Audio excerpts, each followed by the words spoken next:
Salam Bapak Ibu, Saudara dan Saudari yang terkasih. Berjumpa kembali dalam Sabda Saban Hari yang disiarkan dari Gereja Santo Paskalis. Hari ini kita memasuki hari Minggu biasa yang ke-21, dan bacaan-bacaan suci yang akan kita dengarkan pada hari ini diambil dari Kitab Yesaya bab 22 ayat 19 sampai dengan 23. Bacaan kedua diambil dari surat Rasul Paulus kepada jemaat di Roma bab 11 ayat 33 sampai dengan 36, dan bacaan Injil dari Injil Matius bab 16 ayat 13 sampai dengan 20.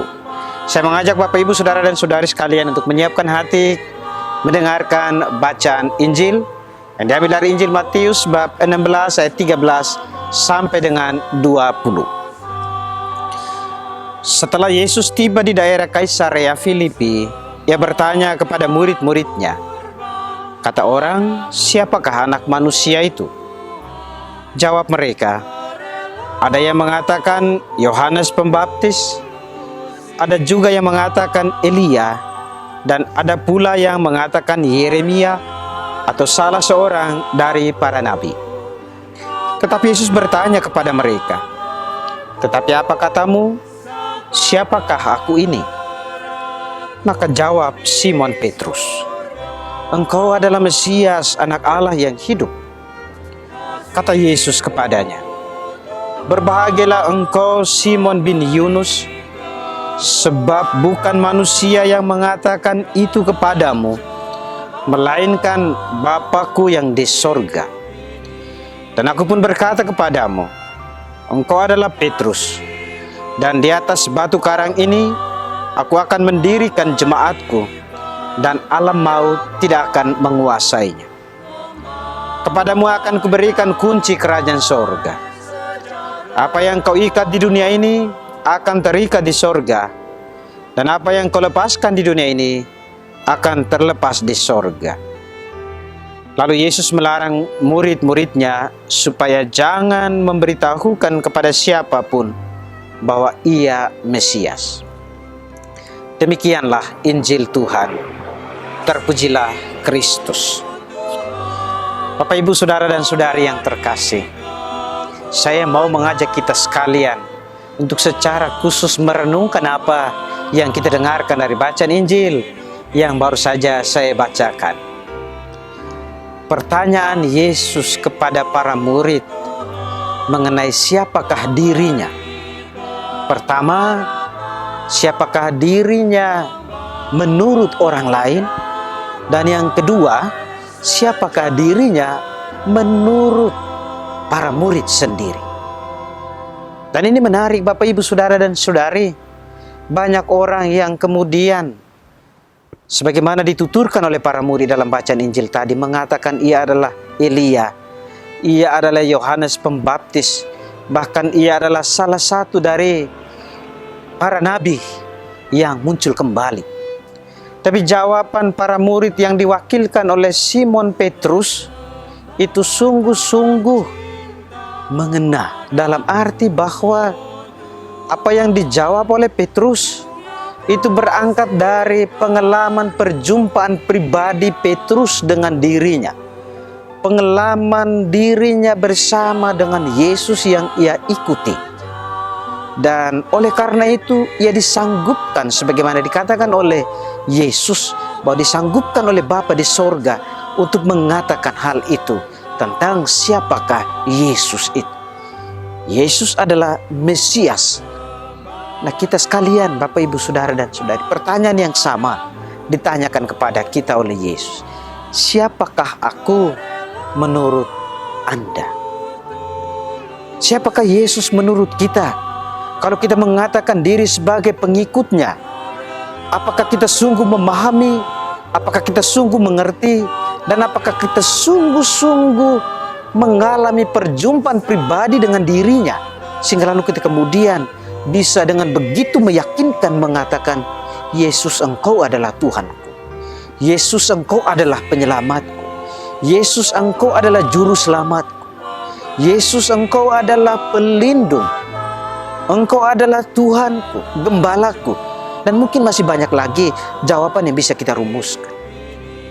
Saudara dan saudari yang mungkin pernah membaca ulasan buku-buku teologis secara akademis bisa akan menjawab dengan menguraikan lebih detail. Tetapi pertanyaan Yesus kepada kita sekalian sebetulnya pertanyaan yang menggugah kesadaran kita. Sama seperti Petrus, ia berani mengatakan Yesus adalah Mesias karena pengalaman perjumpaan pribadi dengan diri. Maka kita bisa akan mengatakan atau menjawab pertanyaan Yesus kepada kita sekalian kalau kita sungguh-sungguh mengalami kehadiran Tuhan Yesus di dalam diri kita.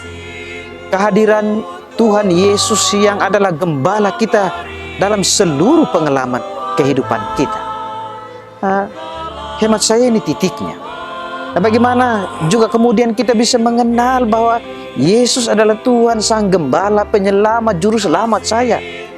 Kalau lalu kemudian di dalam kehidupan kita, kita tidak pernah memberikan waktu kita untuk pertama berkomunikasi dengan Dia. Melalui doa, melalui kebaktian dan devosi kita kepadanya. Jangan pernah Anda mengatakan bahwa saya mengenal Yesus Tuhan saya sebagai penyelamat saya kalau saya tidak pernah memberikan waktu dalam hari-hari hidup saya untuk menjalin komunikasi dengan Dia dalam doa, dalam kebaktian atau devosi. Maka itu hal pertama. Kita hanya akan sanggup mengatakan bahwa Yesus adalah Tuhanku kalau kita sungguh memberi ruang di dalam kehidupan, di dalam diri kita, di dalam keluarga kita, dalam kehidupan kita, berkomunikasi dengan Dia melalui doa. Maka kalau kita selama ini berdoa, mari kita yakinkan diri kita, kita bangun komitmen untuk selalu setia berdoa. Yang kedua, kita hanya akan bisa mengenal bahwa Yesus itu peduli, Yesus itu juru selamat, dan Yesus itu penyelamat kita kalau kita juga mau membuka firman Tuhan, membaca dan merenungkan. Maka itu lalu berarti bahwa kita juga harus memberikan ruang dan waktu dalam kehidupan kita, baik secara pribadi, bersama dengan orang-orang di dalam keluarga kita, untuk membaca dan merenungkan firman Tuhan. Adalah ironis, Bapak, Ibu, Saudara, dan Saudari, kalau kita yang mengaku diri pengikut Kristus, pengikut Tuhan, tetapi lalu kemudian tidak membaca Alkitab, tidak merenungkan firman-Nya. Bagaimana lalu kita kemudian bisa tahu bahwa Allah itu Allah penyelamat, Allah yang peduli terhadap kehidupan kita, kalau lalu kemudian kita beli kitab suci hanya untuk dipajangkan, tidak pernah kita buka, tidak pernah kita baca. Maka hal yang kedua, Bapak, Ibu, Saudara, dan Saudari, pengenalan yang mendalam, perjumpaan yang mendalam dengan Tuhan yang memampukan kita untuk mengatakan Yesus itu adalah Tuhan saya melalui pembacaan kitab suci, firman-Nya, dan kita renungkan dalam kehidupan kita. Itu hal yang kedua. Hal yang ketiga, kita bisa mengenal bahwa Ia adalah Allah yang peduli. Itu dalam perjumpaan dengan sesama, dalam perjumpaan dengan alam ciptaan. Kita bisa kemudian memahami bahwa Allah hadir dalam diri orang lain. Allah hadir dalam alam semesta yang ada di sekitar saya. Kalau kita lalu kemudian memiliki pengalaman yang jauh melampaui itu, melihat bahwa dalam diri sesama saya ada Allah yang bersemayam, maka kita lalu kemudian dalam diri kita ada kerendahan hati untuk menerima kekurangan, kelebihan orang lain. Ada kesanggupan di dalam diri kita juga untuk mengakui orang lain sebagai semartabat dengan saya. Kerap kali dalam kehidupan kita yang terjadi, malah dengan sesama saudara kita, kita iri, kita benci, kita sakit hati, kita memendam amarah, dan lain sebagainya. Itu lalu kemudian hemat saya, kita menutup diri untuk melihat Allah, untuk melihat Yesus yang hadir dalam diri sesama saudara kita. Maka hal ketiga, Bapak, Ibu, Saudara, dan Saudari, kita bisa mengatakan bahwa Yesus itu sungguh Allah yang berjalan bersama dengan saya, yang memperhatikan saya, yang peduli terhadap kehidupan saya. Kalau lalu kemudian kita mengalami pengalaman yang melampaui batas, melihat dan menghargai sesama sebagai bagian dari diri saya. Di dalam diri sesama saudara saya ada Tuhan yang berkarya, ada Tuhan yang hidup juga.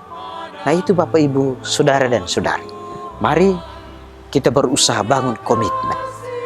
Kita sungguh mengenal Tuhan, tidak hanya sekedar mengimani begitu saja, tapi mengimani dan kemudian mengalami kehadirannya dalam perjumpaan pribadi kita dengan Tuhan melalui doa, melalui merenungkan firman-Nya, menghayati firman-Nya, melaksanakannya dalam kehidupan kita, dan juga membangun relasi yang baik, harmonis, damai, dan penuh sukacita dengan sesama saudara kita. Dengan itu, kita akan mampu mengatakan atau menjawab, Yesus, Engkau adalah Tuhan saya. Semoga kita digerakkan untuk membangun komitmen dengan baik, menjaga 3 hal yang tadi saya katakan. Tuhan Yesus hadir, Dia gembala kita dan akan selalu memampukan kita, memberkati kita, dan juga membuka hati kita untuk menyadari kehadirannya dalam kehidupan kita. Ia adalah Allah yang setia, melimpahkan berkat-Nya kepada saudara dan saudari yang terkasih. Dalam nama Bapa dan Putra dan Roh Kudus. Amin. Terima kasih.